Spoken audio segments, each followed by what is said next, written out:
1914 से 1947 तक का काल भारत में समाजशास्त्र का औपचारिक प्रतिस्थापन युग कहा जाता है। इसका सर्वप्रथम प्रयास जी.एस. घुरिये द्वारा किया गया। यही कारण है कि घुरिये को भारत में समाजशास्त्र का जनक कहा जाता है। ये बम्बई विश्वविद्यालय के समाजशास्त्र के पहले भारतीय अध्यापक थे।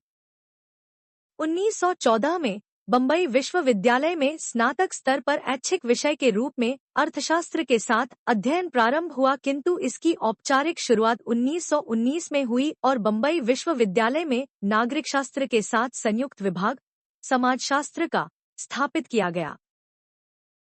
1919 में इसी विश्वविद्यालय में ब्रिटिश समाजशास्त्री पैट्रिक गिड्स की अध्यक्षता में समाजशास्त्र विभाग की स्थापना हुई तथा 1924 में डॉक्टर जी.एस. घुरिये अध्यक्ष बने।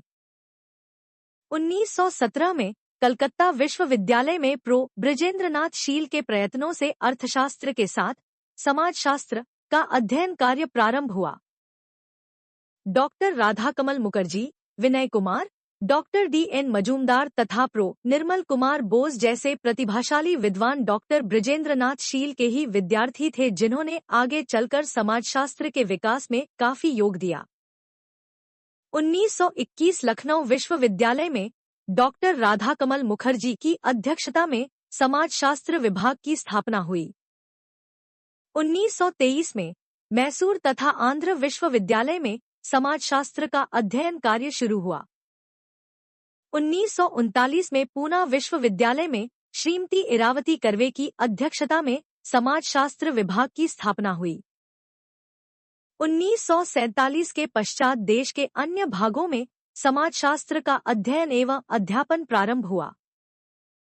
भारत में समाजशास्त्र का जनक जी.एस. घुरिये को माना जाता है।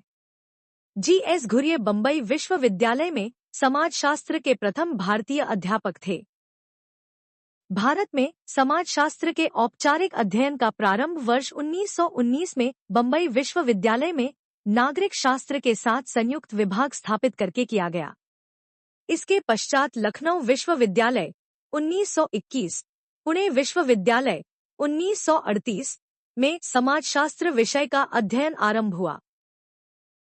भारत की प्रथम इंडियन सोशियोलॉजी सोसाइटी की स्थापना वर्ष 1952 में जी.एस. घुरिये के प्रयास स्वरूप हुई।